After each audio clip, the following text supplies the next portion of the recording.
আউযু বিল্লাহি মিনাশ শাইতানির রাজিম। বিসমিল্লাহির রহমানির রহিম। আজকের আমার বিষয়টা হবে নেশাদার দ্রব্য নিয়ে। ইসলামে নেশাদার দ্রব্য কতটুকু জায়েজ বা ইসলামের বিধান কি? নেশাদার দ্রব্য বলতে আমরা বর্তমান সমাজে দুটো জিনিস বুঝি। একটা ডাইরেক্ট হারাম, যেরকম মদ, অ্যালকোহল, শরাব, এগুলো আমরা বুঝি ডাইরেক্ট হারাম, এগুলো নিয়ে কোনো ইখতিলাফ নেই।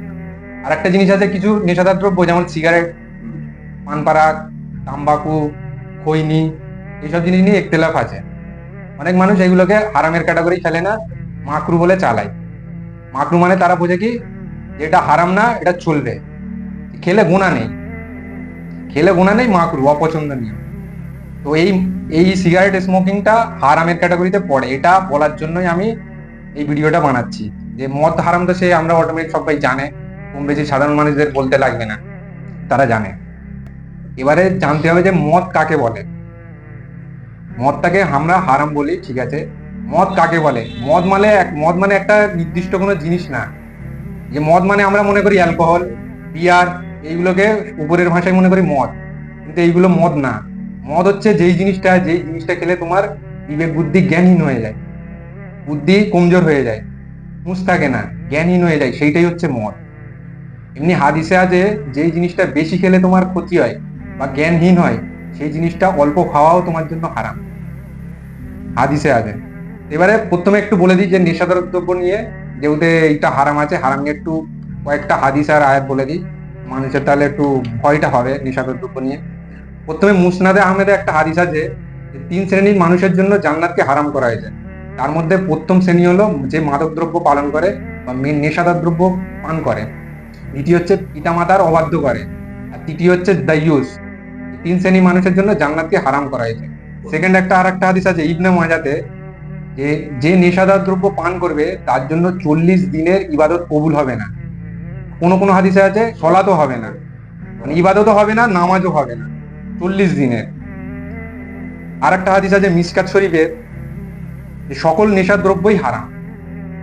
এক্ষুনি যেটা আগে বললাম, সকল নেশা দ্রব্যই হারাম। সেম মিশকাত শরীফে আর একটা হাদিস আছে যে সকল অশ্লীল কর্মের মূল গোড়া হচ্ছে মদ বা নেশাদার দ্রব্য। প্রত্যেকটা সকল মেন গোড়া হচ্ছে, কুকর্মের গোড়া হচ্ছে মদ, এই জন্য মদকে একদম হারাম করা হয়েছে। মদ খাওয়া মানে তার জ্ঞান থাকে না, সৎ বুদ্ধি থাকে না, সে কি করে না করে তার জ্ঞান থাকে না। আরেকটা হাদিস আছে খুব মানে ডিফিকাল্ট হাদিস, এই হাদিসটা খুব সুন্দর হাদিস আর খুব ভয়ানক হাদিস। যে নবী সাল্লাল্লাহু আলাইহি সাল্লাম 10টা শ্রেণী মানুষের উপর, মানে মাদক দ্রব্যের সাথে জড়িত 10 শ্রেণী মানুষের উপর লানত করেছে। যে বানায়, যে ক্রয় করে, যে বিক্রয় করে, যে বয়ে নিয়ে যাচ্ছে, খায় না কিন্তু অন্যকে বয়ে নিয়ে খাওয়াচ্ছে, তার সঙ্গে জড়িত আছে 10 ক্যাটাগরির মানুষ, সবের উপর নবী সাল্লাল্লাহু আলাইহি সাল্লাম লানত করেছে। মনে করো আমি কোনো মদ খাইনি, কিন্তু কেউ চাইলেও আমি কিনে এনে দিচ্ছি, এটাও সেই ক্যাটাগরি, খাওয়ার পর্যায়ে পড়ে গেল। এটা সমপরিমাণ তুমি গুণা পেয়ে যাবে, খাওয়ার না খাও, সেই সুদের মতো। সুদ দোয়া নোয়া আর হিসাব রাখা সমান ক্যাটাগরির গুণা, ঠিক এইটাও ওই ক্যাটাগরি পড়ে। এই কটা মোটামুটি হাদিস গেল যে নেশাদার দ্রব্যর ভয়ানক হাদিস, এগুলো থেকে মোটামুটি হারাম একদম, এগুলো আমরা কম বেশি জানি। তো এখন আরেকটা সূরা মায়েদাতে 90 আর 91 নম্বর আয়াতে আছে যে মদ আর জুয়াটাকে যে হারাম করা হয়েছে। ওই আয়াতটা হচ্ছে, হে মুমিনগণ, নিশ্চয়ই মদ, জুয়া, প্রতিমা এবং ভাগ্য নির্ধারক ষড়সমূহ শয়তানের অপবিত্র কর্ম। অতএব তোমরা এগুলো থেকে বেঁচে থাকো, যাতে তোমরা কল্যাণপ্রাপ্ত হও। শয়তান তোমাদের মাঝে মদ ও জুয়ার মাধ্যমে শত্রুতা ও বিদ্বেষ সৃষ্টি করতে চায় এবং আল্লাহর জিকির ও সালাত থেকে তোমাদেরকে বিরত রাখতে চায়। কথাটা বোঝো যে মদ ও জুয়ার মাধ্যমে শয়তান তোমাদের মধ্যে শত্রুতা ও বিদ্বেষ সৃষ্টি করাতে চায়, যাতে কিনা তোমরা আল্লাহর জিকির আর নামাজ থেকে দূরে থাকো। মানে মদ জুয়া এইসব যদি তোমার মধ্যে শয়তান এনে নিতে পারে, তাহলে তুমি অটোমেটিক আল্লাহর জিকির আর সালাত থেকে দূরে চলে যাবে। ও প্রথমে তোমার সালাদকে দূর করার জন্য কি করবে, তোমাকে মদের নেশা দেবে, ওয়াসওয়াসা দেবে, জুয়া খেলার ওয়াসওয়াসা দেবে। এটা হওয়া মানে তুমি নামাজ আল্লাহর জিকির থেকে অটোমেটিক দূরে চলে যাবে। এই আয়াতটা থেকে ওটা বোঝা যাবে। এই জন্যই মদকে আর জুয়াকে হারাম করা হয়েছে, যেহেতু এগুলো আল্লাহর জিকির আর নামাজ থেকে দূরে করে দেয় বলে। এবারে আসি যে আমি প্রথমে বলি যে কয়েকটা জিনিস বললাম, সিগারেট, পান পারাক, খৈনি, তাম্বাকু জাতীয় যে সকল জিনিসগুলো মাকরু বলা হয়, সেইগুলো আমি উপরিন নজরেতে, কোনো হাদিস কোরআন দিয়ে না, উপরিন নজরে থেকে প্রথমে বলে দেবো যে এটা হারাম। সাধারণ মানুষ শুনলেই বলে দেবে এটা হারাম, আমাকে হাদিস আর কোরআনের আয়াত দিতেও লাগবে না। একটু ব্রেনটাকে যদি খাটানো যায় তাহলে অটোমেটিক তুমি বুঝে যাবে এটা হারামের ক্যাটাগরি পড়ে। প্রথমে একটা হাদিস, গুনার ডেফিনেশন কি? গুনাহ যেটা যে তোমার মনে খটকা দেয় যেই কাজটা করলে। আর একটা কি, যে তোমার কাজটা অন্য কোনো মানুষ জেনে যাক এটা তুমি অপছন্দ করবে। গুনার ডেফিনেশন এইটা। তুমি যখন সিগারেট খাও তুমি ভয় করো না কেউ যাতে আমাকে না দেখা পাক, আমার আব্বা না দেখা পাক, আমার ভাই না দেখা, বড় ভাই না দেখা পাক। লুকিয়ে লুকিয়ে সিগারেট খাওয়া হয়তো, পান পাড়া খৈনি যে কোনো জিনিস খাওয়া হয়তো, তোমার মনেই তো খটকা দিয়ে দিলে, এর ডেফিনেশনেই তো গুনাহ। আর লোকে জেনে যাও তুমি অপছন্দ করো, তোমার আব্বা জেনে যাক তুমি অপছন্দ করো, তো হারাম হয়ে গেল, এটা গুনার ক্যাটাগরি চলে গেল। তারপরে প্রথমে বলি, সিগারেটটা যখন খাও বা কোনো তাম্বাকু জিনিস খাও, সিগারেট বক্সে কি লেখা থাকে? Cigarette smoking cause death. প্রথমে আমরা যখন খেতাম, আমিও খেতাম, আগে খুব খেতাম, এখন আলহামদুলিল্লাহ ছেড়ে দিয়েছি, আল্লাহ কাছে লাখ লাখ শুকর। প্রথমে সিগারেটে আমরা যখন খেতাম তখন লেখা থাকতো cigarette smoking is injurious to health, মানে এটা স্বাস্থ্যের জন্য ক্ষতিকার। তারপরে কিছুদিন এসে আবার সরকারের প্রেসারে বা সায়েন্টিফিক প্রেসারে এসে লিখলো সিগারেট স্মোকিং কজ ক্যান্সার, মিডিলে এলো। তারপরে এখন এসছে আবার প্রেসারে এসে সায়েন্টিফিকলি আরো চাপে পড়ে সিগারেট স্মোকিং কজ ডেথ, মানে ডাইরেক্ট মত, মৃত্যুবরণ করে। তো আমরা তো দেখে দেখে জেনে শুনে খাচ্ছি, জেনে শুনে খাওয়াচ্ছে না বক্সে, এটা তো সে সুসাইড হচ্ছে, তো স্লো পয়জন সুসাইড। এই এই কনটেক্সটে তো দুটো আয়াত আছে। প্রথমে আয়াতটা হচ্ছে সূরা নিসার 29 নম্বর আয়াত, ওয়ালা তাকতুলু আনফুসাকুম, তোমরা নিজেদেরকে নিজেদের হত্যা করো না। আল্লাহ সুবহানাহু ওয়া তাআলা হুকুম করছে নিজেরা নিজেদেরকে হত্যা করবে না, এটা তো হত্যাই হচ্ছে, জেনে শুনে আমি দেখে খাচ্ছি।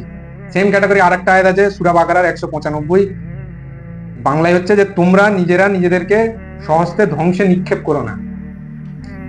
সেম অর্থটা একই দাঁড়াচ্ছে, নিজেরা নিজেদেরকে ধ্বংস করবে না। তো আল্লাহর আয়াত এখানে ফিটিং হয়ে গেল যে নিজেরা নিজেদের কোনো যদি ক্ষতি করি এটা হারাম, এটা জেনে শুনে দেখে খাওয়াচ্ছে মানে এটা হারামের ক্যাটাগরি পড়লো। তারপরে হচ্ছে এটা কোনো স্বাস্থ্যকর ও পুষ্টিকর খাদ্যও না। সিগারেটটা যে খাওয়ায় আমাদের শরীরে কোনো কি হেল্পফুল হয়, বেনিফিট হয়, কোনো প্রোটিন পায়, তামাক জাতীয় জিনিস শরীরে কোনো উন্নতি করায়, কিছু ফায়দা দেয় আমাদের? কিছু দেয় না, উল্টে ক্ষতি দেয়। তাহলে আমরা খাবোটা কেন? কি কারণে খাবো? কোনো ফায়দাও দেয় না, পেটও ভরে না। এইরকম একটা হাদিস আছে এক্ষুনি যেটা বলার ছিল তানভীরকে, যে নেশাদার দ্রব্য যারা পান করে তাদের তিনাতে খাওয়াল পান করানো হবে। তিনাতে খাওয়াল বাংলায় আছে।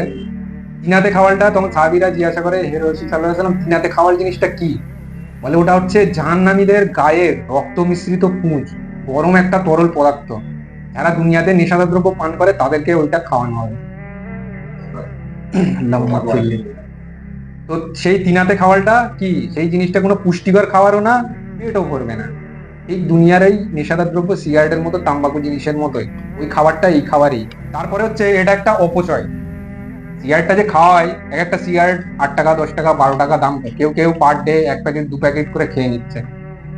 পার ডে 100 200 300, অনেকজনের যার যেরকম ক্যাপাসিটি সে সেরকম খাচ্ছে। এটা একটা অর্থের অপচয়। কত দুনিয়ায় মানুষ আছে, কত পেরেশানিতে আছে, না ঘর বাঁধতে পারছে, বিয়ে করতে পারছে, ছেলে মেয়ের বিয়ে দিতে পারছে, ভালো করে রেগুলার খাওয়া হয় না, ভালো পড়ার জিনিস নেই, কত কিনা ববা বন্টন আছে। তুমি এখানে সিগারেটের ধোঁয়া ওড়াচ্ছ, বাহাদুরি করছে, স্টাইল মারছো, তোমার একটা স্ট্যান্ডার্ডই আনছো, এটা একটা অপচয়। সুরা সুরা আল ইসরা, সরি, বনি ইসরাইলে একটা আয়াত আছে না, অপচয়কারী শয়তানের ভাই। তুমিও শয়তানের ভাই, যারা এই সিগারেট খেয়ে পয়সা ওড়াও, শয়তানের ভাই। আর একটা যে সিগারেট খাওয়া যখন হয় তখন পাশে আমার যে থাকে সে কষ্ট পায়, অন্যকে কষ্ট দেওয়াও ইসলামেতে আমাদের হারাম। সিগারেট মনে করো আমি খাইনি, আমার কাছে সিগারেটের স্মেলটা খুব ক্ষতিকারক বা আমার এত অসহ্যনীয়, তুমি খাচ্ছ, মানে এই গুণাটা তোমাকে নিতে হবে, আমাকে যে কষ্টটা দিচ্ছ। এই কনটেক্সটে একটা কোরআনের আয়াত আছে সূরা আহজাবের 58 নম্বর আয়াত, আর যারা মুমিন পুরুষ ও মুমিন নারীদেরকে কষ্ট দেয় তাদের কোনো অপরাধ ছাড়াই, তারা অপবাদের ও সুস্পষ্ট পাপের বোঝা বহন করে। মুমিন পুরুষ আর মুমিন নারীদেরকে অহেতুক কষ্ট দেয় তাদের কোনো অপরাধ ছাড়াই, তাদের পাপের বোঝাও তোমাকে বহন করতে হবে, এটা আয়াতেই আছে। এবারে যেটা তানজিম বললো যে মসজিদে একটা হাদিস আছে না, পেঁয়াজ ও রসুন খেয়ে মসজিদে আসবে না। পেঁয়াজ ও রসুন একটা হালাল খাবার, আরাম না। হালাল খাবার খেয়েও মসজিদে আসতে বারণ করছেন নবী সাল্লাল্লাহু আলাইহি ওয়াসাল্লাম, কেন? দুর্গন্ধের জন্য। আর সিগারেট একটা হারাম খাবার, কোনো তোমার ফায়দা দেয় না, অর্থের অপচয়, কোনো দিকে তোমার কোনো ফায়দা দেয় না, তো সেইটা খেয়ে দুর্গন্ধ নিয়ে তুমি নামাজ পড়তে যাচ্ছ, সেটা কিরকম করে তোমার নামাজটা হবে?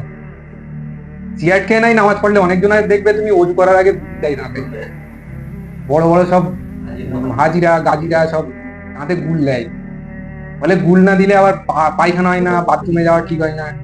আবার কিরকম কথা? এই জিনিসটা আমি বলি এটা একটা শয়তানের অসুবিধা। কেন? যারা সিগারেট স্মোকিং করে তারা, আমরা করতাম বলে ভালো ফিলটা করি, সিগারেট যখন খাওয়া হয়ে যায় বা খাওয়ার ইচ্ছা জাগে তখন ব্রেনটা একটা টিনটিন করে, কষ্ট হয়, একটা ধুপধাপ ধুপধাপ করবে। সিগারেট যতক্ষণ না খাওয়া হবে, ওটা কি নাফস তোমাকে ডাকছে, খাও খাও খাও। একটা আয়াত আছে না, ইন্না নাফস লাম মারাতুন বিসুবি, নিশ্চয়ই নাফস তোমাকে মন্দ কাজের দিকেই ডাকে। এই আয়াতটা তো ওই জন্যই, নাফস ডাকছে, যতক্ষণ না তুমি খাবে একটা অস্বস্তি ফিল হবে, ততক্ষণ না টিনটিনটা বন্ধ হবে না। ওই টিনটিনটাই হচ্ছে শয়তান আর নাফস, বন্ধু মিলে কাজ করছে ওখানে। যে কোনো, এটা সিগারেট বলে বলছি না, যে কোনো জিনিস টিনটিন করা মানে মনে করবে এই নাফস তোমাকে দিচ্ছে, ক্লিক করতে যে এসো আমার দিকে। আর একটা হচ্ছে যে তোমার সন্তান বা তোমার বন্ধু বান্ধব যারা সিগারেট খায়, দেখবে তোমার দেখে দেখেও শিখবে। দেখবে যে বাপ খেলে তার ছেলেরাও খাবে। বাপ তো, এখনকার বাপরা তো ছেলেকে সিগারেট আনতে দেয়, পান পারাক আনতে দেয়, এনে খাও, তো সে ছেলে আর কি শিখবে? ছেলেও তো বড় হয়ে খায়, সে তো ওপেন পারমিশন পেয়ে যাচ্ছে। তো সিগারেট আবার এখন বলে যে অনেক ছেলেরা যারা সিগারেট খায় না, যারা একটু আল্লাহকে ভয় করে, আল্লাহ তাওয়াক্কুল নিয়ে চলে, সিগারেট খায় না, হালাল হারাম বেঁচে চলে, তাদেরকে এই সমাজে বলে তোর বিয়ে হবে না। কত একটা দুঃখজনক একটা কথা বলো। তাদেরকে বলে তোমার বিয়ে হবে না, কেন? তুমি সিগারেট খাও না। সিগারেট খাও না মানে তোমার পুরুষত্ব নেই। একটা সিগারেট খেলে তোমার একটা পুরুষত্ব আছে, তুমি একটা মানে সামাজিক, এইরকম একটা চিন্তা ভাবনা। তাহলে আমরা কোন সমাজে বাস করছি? আমরা আল্লাহ ও আল্লাহ রসুলের নিয়ম নীতি ফলো করছি না শয়তানের নাফসের গোলামতি করছি? এইগুলো আমাদের ভেবে দেখা দরকার। তারপরে সাইন্টিফিকলি অনেক ব্যাখ্যা আছে যে সিগারেট ছাড়া স্মোক করে আর ছাড়া করে না, তাদের থেকে যারা সিগারেট স্মোকিং করে না তাদের ব্রেন খুব শার্প হয়, তাদের পুরুষত্ব বেশি থাকে, যৌবন শক্তি বেশি থাকে, প্লাস তাদের স্মৃতিশক্তিও প্রখর হয়, কোনো জিনিস ধরে রাখতে পারে। কোনো মনে করো আয়াত, কোরআনের আয়াত, হাদিস তাদের ব্রেনে খুব ভালোভাবে ধরে রাখতে পারবে। আর না হলে সিগারেট ছাড়া স্মোক করে তারা খুব ভুলে যায়। এটা সাইন্টিফিকলি প্রমাণ করা আছে। তুমি জেনে শুনেই নিজেকে ক্ষতি করছো, এটা হারাম। আর একটা যে ইসলামের শত্রুদেরকেও সহযোগিতা করায়, এইসব যে অহেতুক জিনিসগুলো অপচয় করতে যাও, এর তো বেনিফিট গুলো কার কাছে যাচ্ছে? এইসব জিনিসগুলো তো সব বিধর্মীরা তৈরি করছে যাতে ইসলামের ক্ষতি করার জন্য। তাদের অনেক রকম পলিসি আছে। ইসলামকে, ইসরায়েলি প্রোডাক্ট আমরা বয়কট করি কেন? তারা ইসলামকে ক্ষতি করার জন্য নানাভাবে হারাম জিনিসকে মুসলমানদের মধ্যে ঢোকাচ্ছে। তার মধ্যে নেশাদার দ্রব্যটা হচ্ছে প্রথম ক্যাটাগরিতে পড়ে। যে কোনো মদ জাতীয় জিনিস প্রথম ক্যাটাগরিতে পড়ে, তাই এটা হারাম।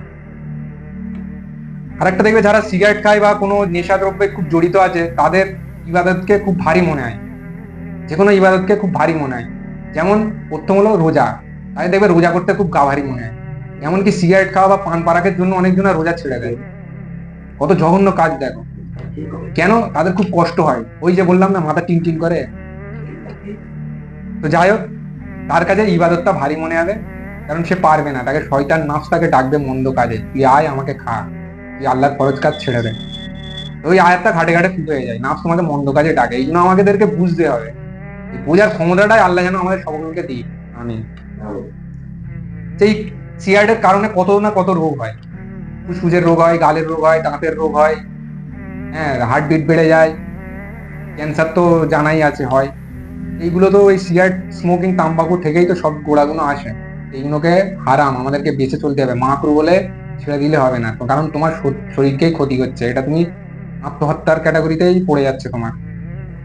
আর একটা তুমি তামাক, যে তামাকটা তো সব জায়গায় লাগে, সিগারেটেও লাগে, পান পারাকেও লাগে, খৈনিতেও লাগে, গুলেতেও লাগে, তামাকটা সব জায়গায় লাগে। তামাকটা চাষ হয় কিরকম জানো?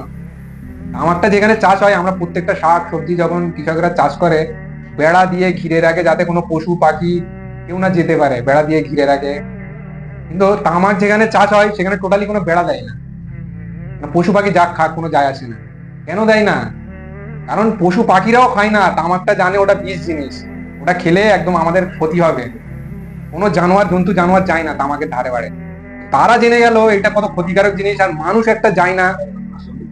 মানুষ একটা আশরাফ, মানে কত একটা শ্রেষ্ঠ জীব, তার এখনো জ্ঞান হয় না যে পশু পাখিরা বুঝে গেল, সে বুঝে না।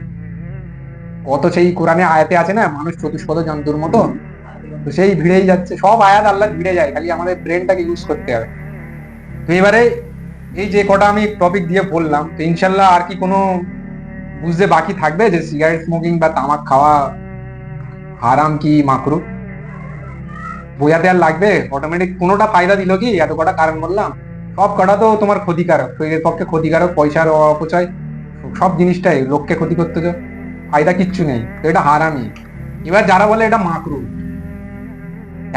মাকরু, তারা মাকরুটা বলে যে এই জিনিসটা খেলে কোনো গুনাহ হবে না, মানে একটা শয়তানি একটা ওয়াসওয়াসা দিয়ে দিল যে খাওয়া যাবে।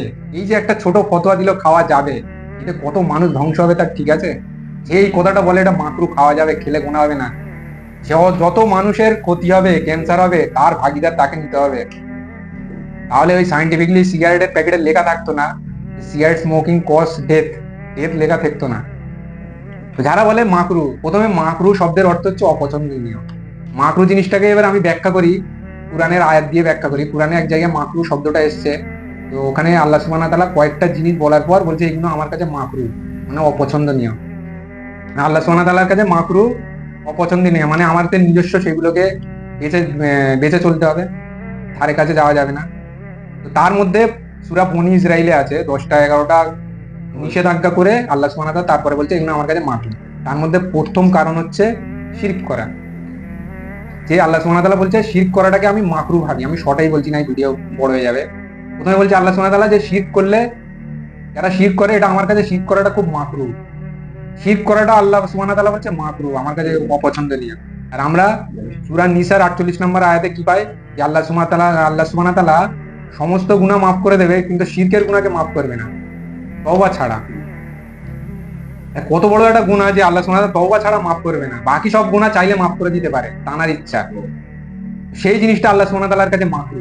আর তুমি যদি বলো সিগারেটটা মাকরু, অপছন্দনীয়, চললেও চলবে, গুনাহ হবে না, তাহলে এই শিরক করাটাও মাকরু, চলবে না, গুনাহ হবে না করলে, ওই তো খাটবে। পরের আয়াতে বলা আছে পিতামাতার হক আদায় করবে, পিতামাতা যখন বার্ধক্য অবস্থায় পৌঁছে যাবে তোমরা উফও করবে না। এটার পরেও আল্লাহ সুবহানাহু ওয়া তাআলা হুকুম আছে যে এটাও আমার কাছে মাকরু, মানে তোমরা পিতামাতার সাথে সদাচরণ করবে, উফ শব্দ করবে না, তাদের সাথে সম্মানজনক ভাবে কথা বলবে, না করলে এটা আমার কাছে মাকরু। তাহলে সিগারেট খাওয়া যদি মাকরু যদি চলে, তাহলে এগুলোও করা যাবে, পিতামাতার সাথে অসৎ আচরণ করো, মাকরু করা চলবে, গুনাহ হবে না। আর একটা যে আত্মীয় মিসকিন মুসাফিরদের হক দিয়ে দাও, এগুলো তাহলে করা মাকরু হবে, গুনাহ হবে না। অপব্যয় করবে না, ওদিকে আমরা আয়াতে পাই অপব্যয়কারী শয়তানের ভাই। তাহলে অপব্যয় যদি মাকরু হয়ে যায়, সিগারেট খাওয়া যদি মাকরু হয়, তাহলে অপব্যয়ও মাকরু হয়ে যাবে, অপছন্দনীয়, গুনার কিচ্ছু হবে না, অপব্যয় করেই যায়। তারপরে পরে আয়াতে বলছে অভাবের জন্য সন্তান সন্ততিদের হত্যা করো না, রিজিক আল্লাহর, এটা হত্যা মহাপাপ। এটা বলার পরও বলছে এটা মাকরু আমার কাছে। সন্তান হত্যা করাকেও আল্লাহ সুবহানাহু ওয়া তাআলা মাকরু বলছে। সিগারেট খাওয়া যদি তোমরা বলো মাকরু, অপছন্দনীয়, তাই শয়তান হত্যা করাও মাকরু হয়ে যাবে, অপছন্দনীয় হয়ে যাবে। ব্যভিচারের কাছে যেও না, এটা অশ্লীল ও মন্দ, সেম এসে যাবে, অ্যাপ্লাই হয়ে যাবে। ওটাও যদি চলে এটাও চলবে, ব্যভিচার করাও তাহলে মাকরু হয়ে করতে পারো, গুনাহ হবে না। ইয়েতিমের সম্পদ নষ্ট করবে না, অঙ্গীকার পূর্ণ করবে, খিলাফি করবে না, এগুলোও তাহলে করা যাবে। মাপে পরিপূর্ণ দাও, সঠিক দাঁড়িপাল্লা ইউজ করো, সব করা যাবে, মুনাফিকিয়াত কাজ করা যাবে। তারপর বলছে যে বিষয় তোমার জানা নেই সে বিষয় অনুমান করো না বা অনুসরণ করো না, নিশ্চয় চোখ কান নাক তোমাকে জিজ্ঞাসিত করা হবে। এগুলো না জেনে কোনো জিনিসকে ফলো করাও আল্লাহ সুবহানাহু ওয়া তাআলার কাছে মাকরু। তারপর লাস্ট আয়াতে বলছে অহংকার বশত জমিনে বড়াই করে চলো না, কারণ তুমি জমিনে ফাটলও ধরাতে পারবে না আর পাহাড়ের সমতুল্যও হতে পারবে না, মানে অহংকার করাও তাহলে মাকরু হয়ে যাবে। অহংকার করতে পারবে, গুনাহ হবে না। তাহলে মাকরু ওয়ার্ডটা এই সমস্ত জিনিসগুলো আল্লাহ সুবহানাহু ওয়া তাআলা বলছে এগুলো মাকরু। তো ওইটা যদি আমরা সিগারেট খাওয়াকে যদি মাকরু বলে চালাই, তাহলে এই যে 10-11টা জিনিস বললাম এগুলোও সব চালানো যাবে। শিরক করা, ব্যভিচার করা, অপচয় করা, সব মাকরু বলে আমরা চালাতে পারবো। মাকরু যারা জানে না তারা এই সূরা বনী ইসরাইলের এই আয়াত কটা পড়ে 23 থেকে 37 নম্বর আয়াতটা পড়ে লাস্টের দিকে দেখবে আল্লাহ সুবহানাহু ওয়া তাআলা মাকরু শব্দটা ইউজ করে। ওটা পড়লে তোমরা বুঝে যাবে যে মাকরু কাকে বলে। তোমরা এই যে ভাঁওতা মেরে চালাও যে মাকরু মানে চলবে, এর ভাগিদার সবাইকে নিতে হবে, যত ক্যান্সার হোক, ক্ষতিগ্রস্ত হোক, যত রোগ হবে তার ভাগিদার তোমরা নেবে। তো মুদ্রা কথা হলো যে সিগারেট স্মোকিং এটা সম্পূর্ণ হারামের ক্যাটাগরিতেই পড়ে, কোনো মাকরুর ক্যাটাগরি পড়ে না। ওটা বলে যারা, তারা নিজেরাই দেখবে খায়, নিজেদের সেলফ ডিপেন্ড করার জন্যই তারা এই ফতোয়াটা দেয় যে এটা মাকরু।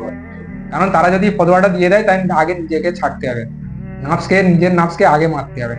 তাই তারা ভয়েতে এই জিনিসটা বলে দেয় যাতে মানুষ অপছন্দ করে চলুক, টুকটাক করে খাক, আমরাও টুকটাক করে খাই, ব্যালেন্স করে চলুক।